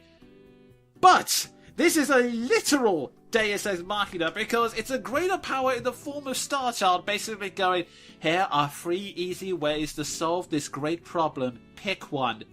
Yeah, it literally a higher power from the machine. That is a whole new level of Deus Ex Machina. A literal translation. Indeed, yes. That would be ridiculous enough on its own, but then it basically, after you jump into the light, it becomes like a Final Fantasy ending, where you get a massive light show, and the problem is just solved. And I want to say, clarify, because otherwise I know someone's going to get pissy and right about this. I'm not saying that Final Fantasy is bad. I'm saying that because Final Fantasy is meant to be like complete high concept fantasy. That's why it has stuff like giant glowing magical things, because it makes sense within the rules of their world. Yeah, with Final Fantasy, as much as I don't really care for the series, it makes sense because that's sort of the point of the game, to be epic, sweeping, hammy, and over the top. It's what made Final Fantasy popular and beloved by so many gamers across the last 2 generations or so of video gaming. Because it's not grounded. Final Fantasy is the opposite of grounded. Mass Effect, on the other hand... Yeah, Mass Effect is, on the other hand, a grounded sci-fi where even the psychic powers are rooted in an explanation. Some kind of exploration. It's a reaction to an element... It's called Element Zero, or IZ. Everything is explained with science. It's not fantasy. Yeah. You know what's bad? Whenever the ending cutscene of Mass Effect, with the beam shooting across the universe, you could just imagine it having 2 Xanarkand being played in the background. Then what happens is, this beam starts blowing up the Mass Effect relays, and Joku has got the Normandy on full thrust trying to get away, and then he crashes on a jungle planet, a bunch of people walk out, and that's it. Yeah, that's literally the end of the trilogy. This is, to bring it back to another example again, this is like Final Fantasy VII, when glowy things are happening, and then it just suddenly cuts away, and jumps forward thousands of years into the future, where people sort of remember it only as legend. But there was a reason that they retconned that, because suddenly Square Enix realized, oh yeah, that was all about spectacle and not actually a proper conclusion. And the only people who are satisfied with that are the twerps who think that death is somehow more meaningful even when there's no context to it. Yeah, or as I like to call them, Bleach fans. Or idiots. So, yeah, that is the actual ending. There's no conclusion. It's just a light show. Yeah, this ending was so bad and unsatisfying that BioWare had to release an extended cut DLC for free, which was supposed to give you the full ending. And I downloaded that because I wanted to give BioWare the benefit of the doubt and say, okay, I wanted to see the full ending as they intended. Now, I couldn't really figure out how the download system worked because I thought it had downloaded, but it just generated an icon, which doesn't mean you've downloaded it. It just means you've downloaded the data that you need to install on it, or at least on the version of PS3 I have. So by the time I realized that, I was already halfway through the final raid on the Cerberus base, and it's way too late to activate it then. So, well, let's just say I got the experience as it was originally presented rather than intended. Yeah. But I can assure you, though, the extended cut ending, aside from adding the hilarious refusal ending where Shepard just opts out of this ridiculous shit, improves absolutely nothing. Well, I will say that it does two things. First off, it explains why Joker is trying to run away from the beams through a Mass Effect jump, because it wasn't explained in the original ending. It's just, oh, he's flying through space and he crashes. There you go. The second is that it actually gives you a conclusion, as in it actually explains what the ramification of the choice is, as opposed to, well, you know, they're on a jungle planet now, so goodbye. Guess. Yeah, at least it actually explains what the consequence of your choice is, as opposed to the original ending, which is, yeah, you can pick each three and decide what color your light show is, but otherwise, that none of this means anything. Yeah, but the pressing issue is, it doesn't fix the overarching problem with the ending, which is the literal Deus Ex Machina. Yeah, I will freely give you that. Like, it's the extended cut is worth it, and that it actually feels like a conclusion. It's still a bad conclusion, though. Yeah, like, I've actually seen people who have argued that if they wanted to go with a more prosaic, poetic ending, that they should have just shown the Crucible firing and then ended as Shepard just closes their eyes next to the deceased Captain Anderson. Spoilers, that happens. It's the last meaningful scene in Mass Effect.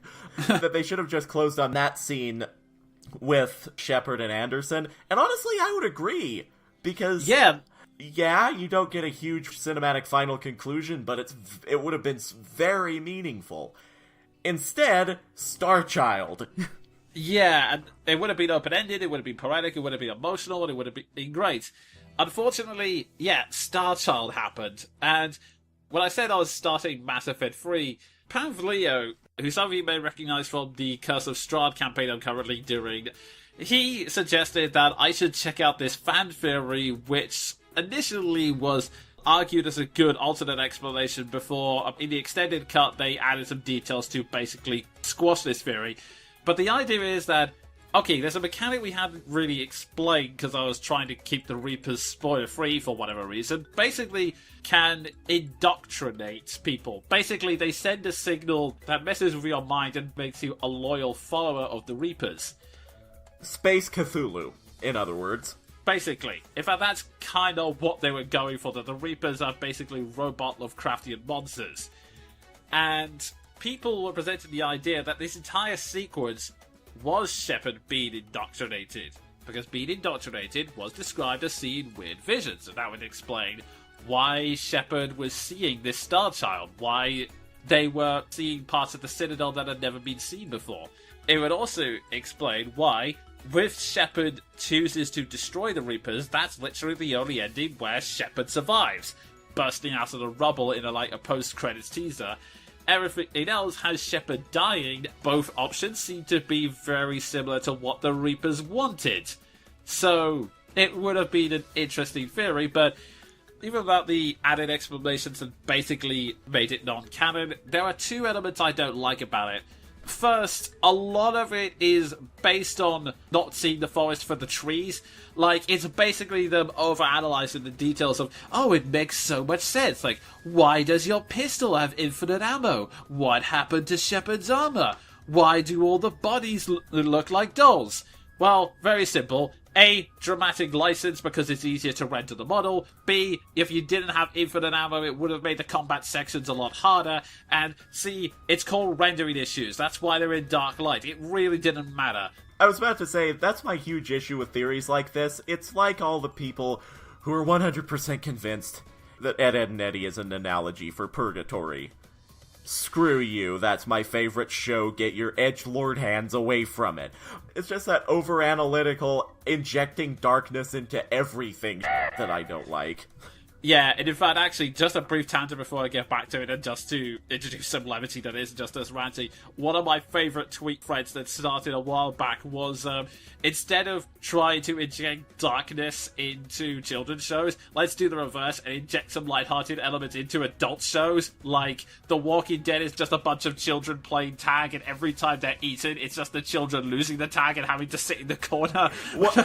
My absolute favourite was one person who suggested that Game of Thrones is actually a D&D campaign with a really vindictive DM. That actually does make a lot of sense. Yeah, especially because I've met edgelord DMs like that. Cough, cough, Age of Worms.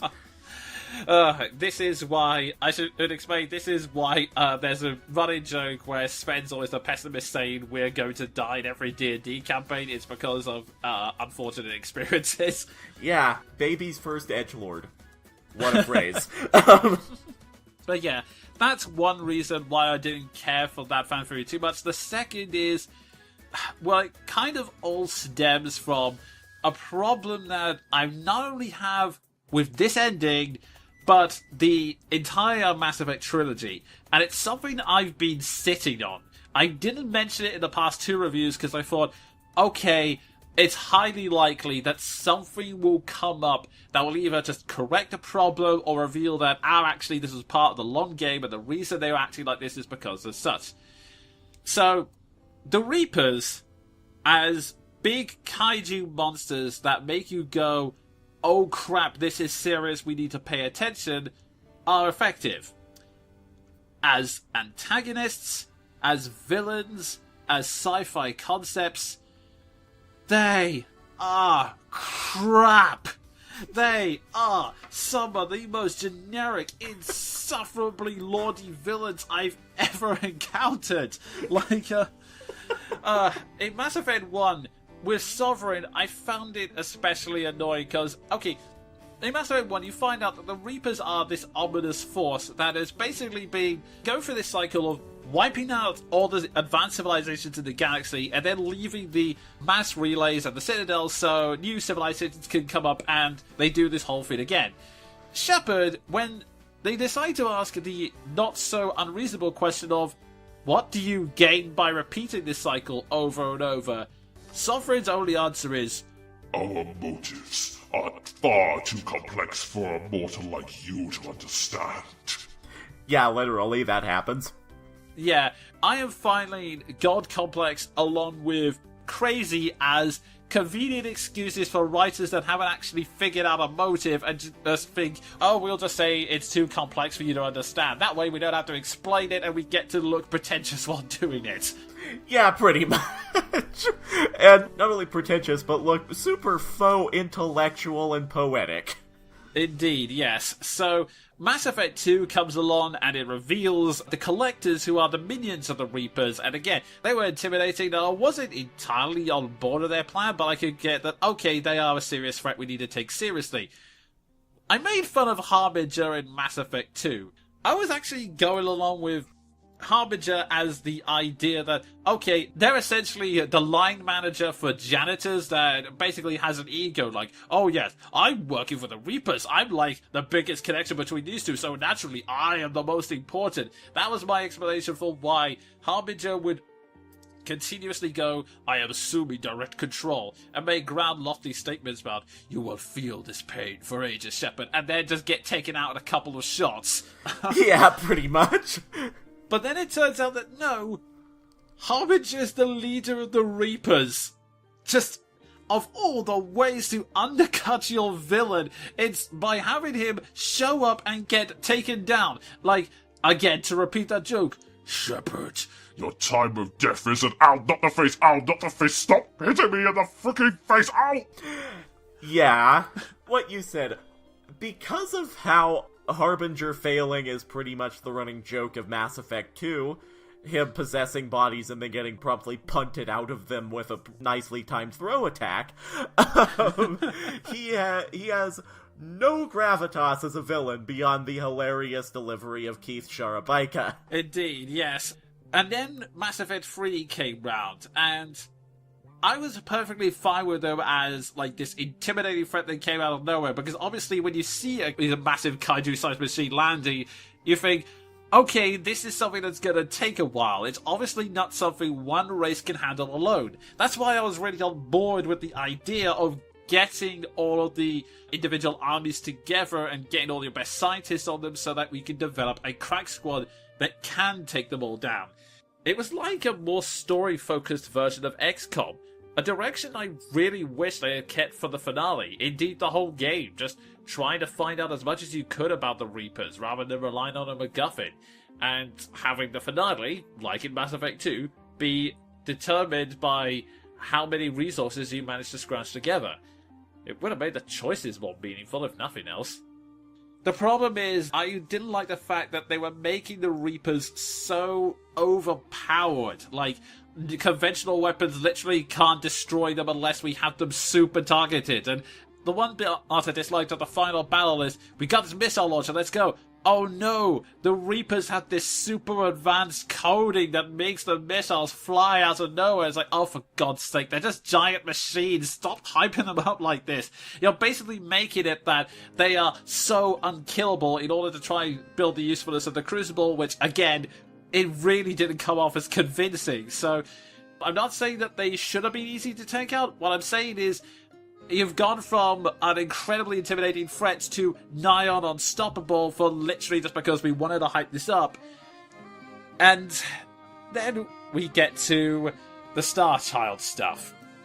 Now, the Star Child is when they actually explain what the Reaper's motives are. Now, admittedly, part of this is due to the fact that I actually did some research on this to see if I could find any interviews that gave some indication of what was going on. And head writer of Mass Effect 2 admitted that it was towards the very end of the project, towards Mass Effect 2, that even then they were still thinking of what the Reapers actually wanted. They were experimenting with ideas, like one thing that was mentioned briefly in Mass Effect 2 and then dropped was dark energy. And they were thinking that maybe the Reapers wanted to, kind of like Yggdrasil in Tales of Symphonia, wanted to stop civilizations from experimenting with dark energy since that has the potential to destroy the universe. And it then became ideas that if they experimented with dark energy, they could end the Reapers, and since the Reapers are immortal beings, they can't handle the concept of death, so they would do anything to stop it. Which might have been cool ideas, but instead they went with a different approach. Basically, Star Child says, the reason the Reapers wipe out the galaxy is because a continuous cycle is always happening. Advanced civilizations will rise. They will develop synthetic life. The synthetic life inevitably turns on their creators, and that brings the entire galaxy into chaos and war. Therefore, in order to preserve peace and to preserve order, the Reapers wipe out most of each civilization, but then rounds up the rest, liquidizes them so that they can be preserved by turning them into a Reaper. This is, frankly, a ridiculous way of looking at things, but... Yeah, to say the least. Like, I'm sorry, BioWare, if I'm looking too deeply into this whole matter. I know that it's sci-fi and we're supposed to just shut out all logical explanations for things, but quick question. Who started the cycle? Yeah, that's actually a good question. Like, who built the Reapers? Were the Reapers like the first synthetic race? Did they spot this? And I would also bring the question of, how come it's only wars against organic and synthetics that bring the entire galaxy into ruin, as opposed to the wars between other races, like, say, the Rachni War, or the First Contact War, or any of the other wars that have happened in the galaxy? Why does this one matter so much? Yeah, there's that. There's also the fact that where did this cycle even begin and how long has it been going on? Like, you give us this explanation with no background. Yeah, it feels so ridiculous. I mean, if this is a thing, if it's a legitimate cycle that goes round and round and round like this, then okay, yeah, I suppose I can see why a race would feel that this is a dramatic step or one that must be taken. I mean, if only there was like a deviation from the cycle. If only, let's just say in a hypothetical scenario, one synthetic race was found a way to communicate with their initial creators, like maybe due to a third party intervening and brokering a peace treaty between them. And what if they were able to put aside their differences and were able to cooperate with their original creators and start building a civilization that was even better than what the creators originally had before? But I suppose that's just a naive fantasy that comes from a foolishly optimistic individual like myself. Oh wait! There is an entire arc in the main story, no less, that is precisely focused on that. It is the Geth and the Quarian solving their differences, which, yeah, there is an alternate version of that where one of the two races can die, but if you raise your persuasion stats and your reputation high enough, you can actually broker a peace treaty between the two of them, where they do cooperate hand in hand and create a new, better civilization. Tali even is amazed that they could enter this bright, shining new future that will finally restore both her people and their world, something that they never thought would happen.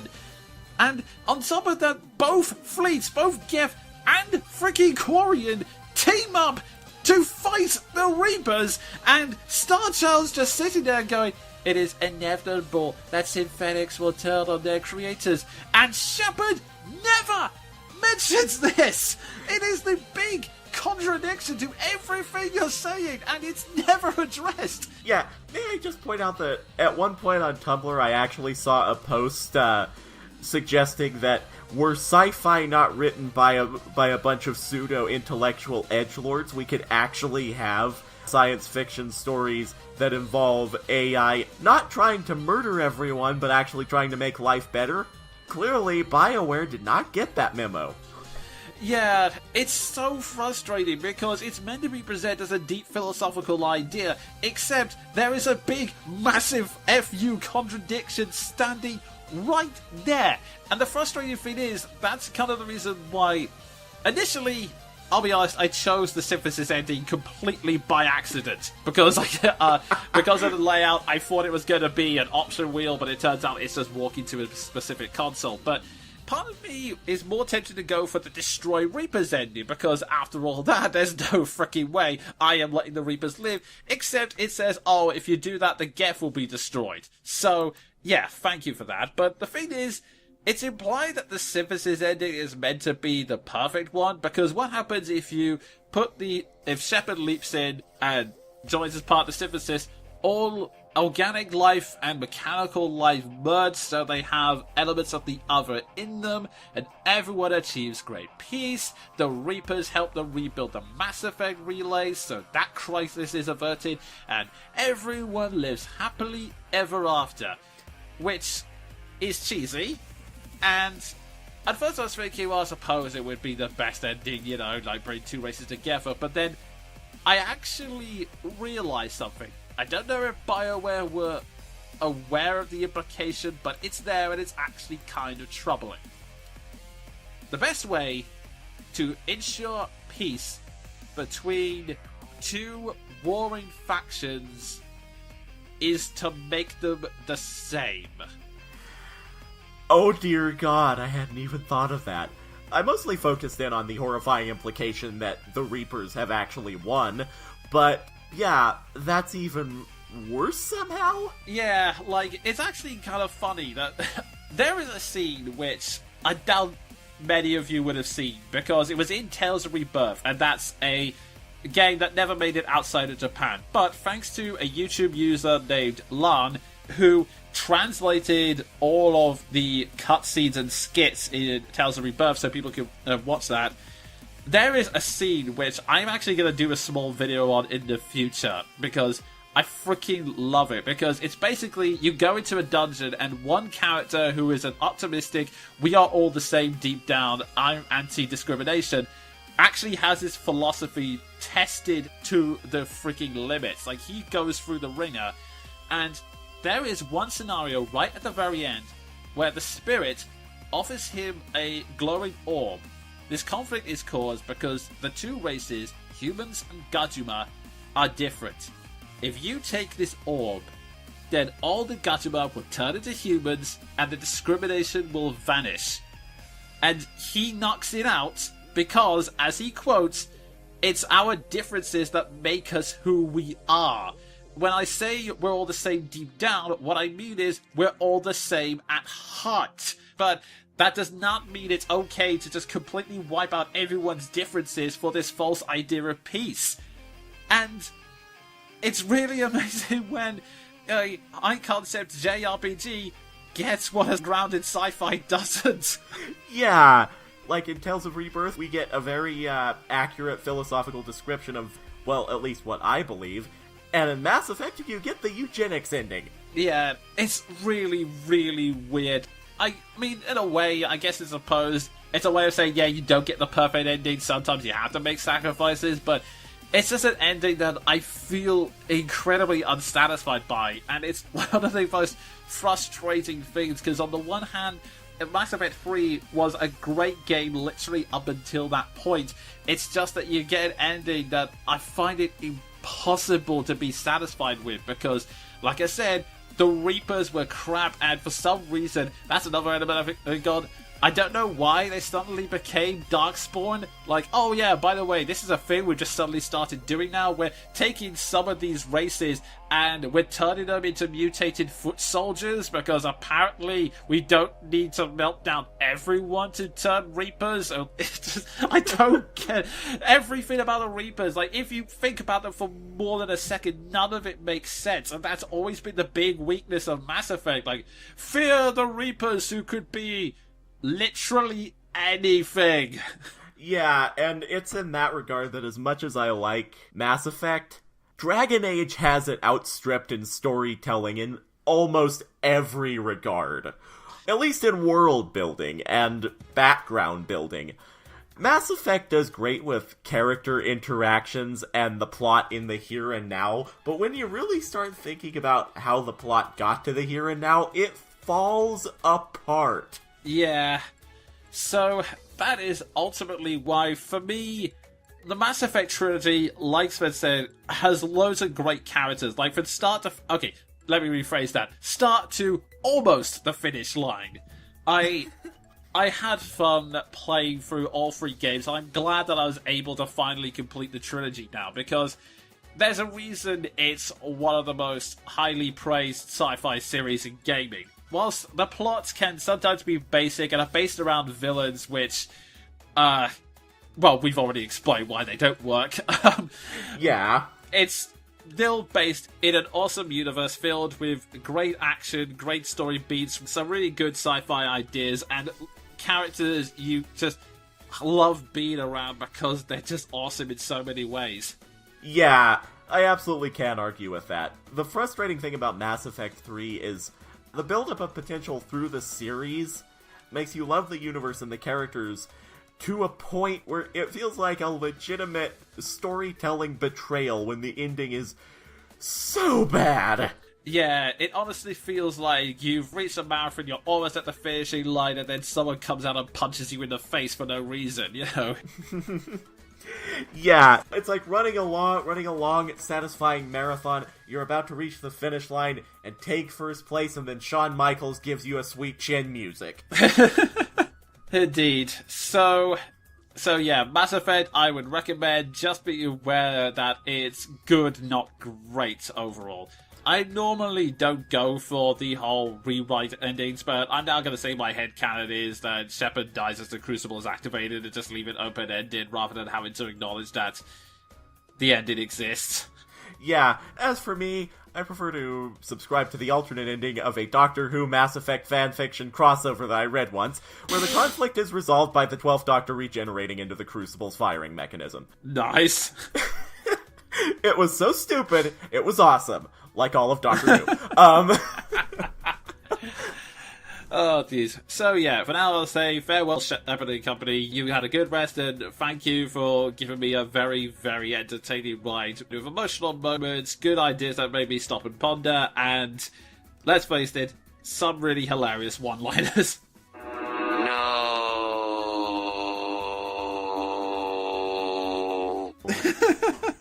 my reaction to the ending. And on that... And on that note, everyone, I think that about sums up both of our feelings on Mass Effect.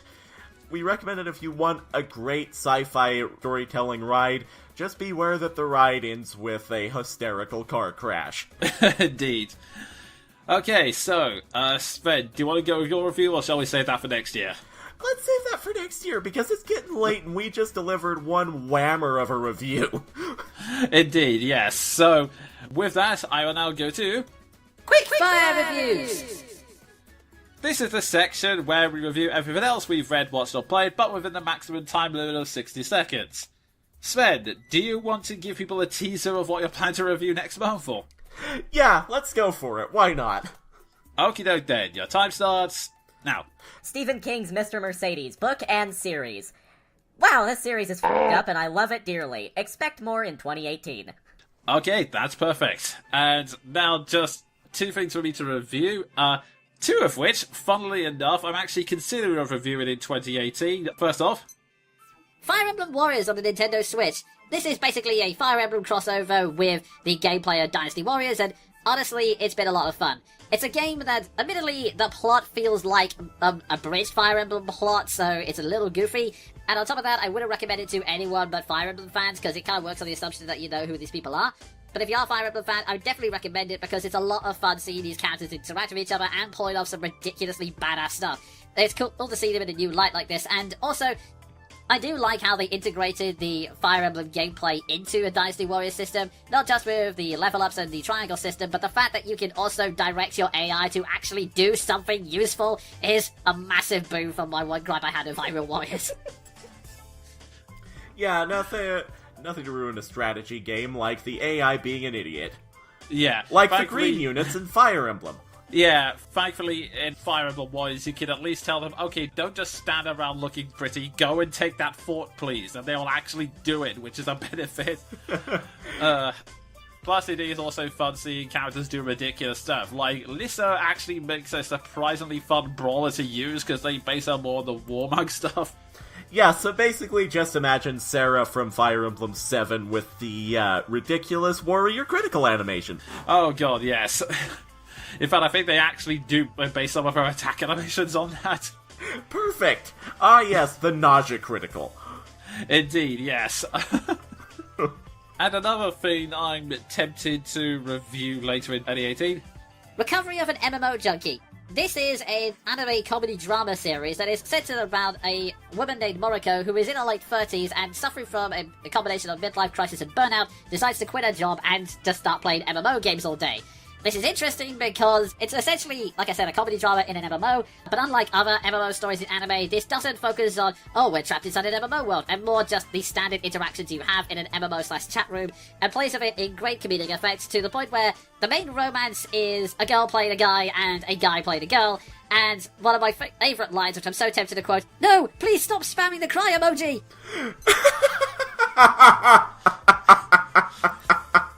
I remember that line you told me. I think you told me it at one point. Yeah, it was one of the first things I mentioned, especially when it has the hilarious image of, it has the character crying in the MMO, and then it cuts back to an image of Moriko with tears down her face, just hammering the quick key for the emoji. So, in other words, what you're saying is, that both that character and the character reacting to her are just like, Oh, I have to get more of that joke in while it still has Mass Effect mileage. Indeed, yes. Plus, also, actually has a lot of jokes which anyone who's interacted in any kind of chat I really like can relate to, including that there is one person where someone asks a personal question and then it cuts to the person at the keyboard going, oh crap, how the hell do I respond to this? I feel that. I may, in fact, have to check this series out. It sounds like fun. Indeed, especially since it's getting an English dub on Funimation streaming surface with Terry Doty as Moriko, which I'm already looking forward to. So. Oh, perfect. I'm gonna watch the dub when it comes out, for sure. And my final review for this month, and indeed this season, Thor Ragnarok, the latest Marvel movie, and it's actually a lot of fun. Like, I mean, it does move at a ridiculously fast pace, and there might be one too many jokes for some people, but it's a really entertaining ride that actually does deal with a lot of the problem Thor's movies have been having, and it's definitely, I would say, the best Thor movie, and actually resolves the main conflict in a really interesting and unique way, so yeah, I would totally recommend watching it, because again, there are many great one-liners and just some wonderful moments from Thor himself. As there always are. I can't help but love Thor. But, yeah, that was the last review of this season, but we'll be back at the end of January, and depending on how things go, I'm either going to do a review of Fire Emblem Warriors, or a review of Recovery of an MMO Junkie, or the review of the Tournament of Power Arc in Dragon Ball Super, or Xenoblade Chronicles 2, if that sounds good. Basically, there's a lot of potential things I could review, is what I'm saying. Yeah, and I'm going to review Murder. That's just about it, really. Just review Murder. Okay. 10 out of 10 would recommend. Oh god, that's awkward. Now on that admission from me. Yes. On that surprisingly dark note from Sven, that ends this season. So, until next year, I've been the Jonin Monkey. And I've been Sven the Crusader. Wait, now I have to buy Christmas presents?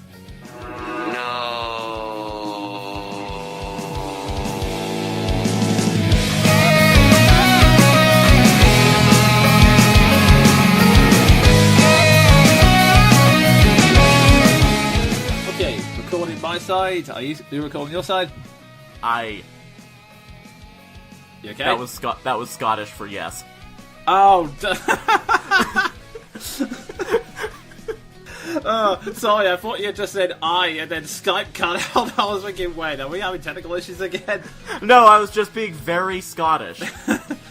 Wow, literally 5 seconds into the new year, we have a blooper already. Our next question comes from Infernity Zero. What do you think of the non-action Big Bag? Our next question comes from IZ. What do you think of the non-action Big Bag? Okay, one more for the road. Our next question comes from IZ. What do you think of the non-action Big Bag? Oh my god. What is happening? A fight will just happen for the sake of it, like Nazi point. No, not Nazi. Yahtzee. Oh god, that was an unfortunate tongue slip. Oh god. Oh wow. I mean, I have my differences with him, but holy crap. Okay, that's fine. We do that again. And I'm sending Sven the first question, which I probably should have done before I started it, because that would have been efficient. But I'm not efficient. I'm just an insane guy running the podcast. Sven, over to you. This is the section where we review something we've read, watched, or played, but within the... No, I'm not setting myself a time limit. Let me start it again. I'll go on for as long as I want to, damn it. Okay, we'll do it live. Oh god, never let us do it live. Hello, and welcome to monthly... damn it. I suppose it is a monthly broadcast, but that's not the title of the show. I mean, like I said, it's accurate, I guess. I mentioned the wretched harpy who raised her and who, as it turns out, actually baby-napped her. Well done, King. Well, King. Oh, God. That didn't happen. Q&A! This is our first section, and it is where we answer questions from the... No, not from the studio audience. We don't have a studio. It's just us, alone in a void. Story of my life.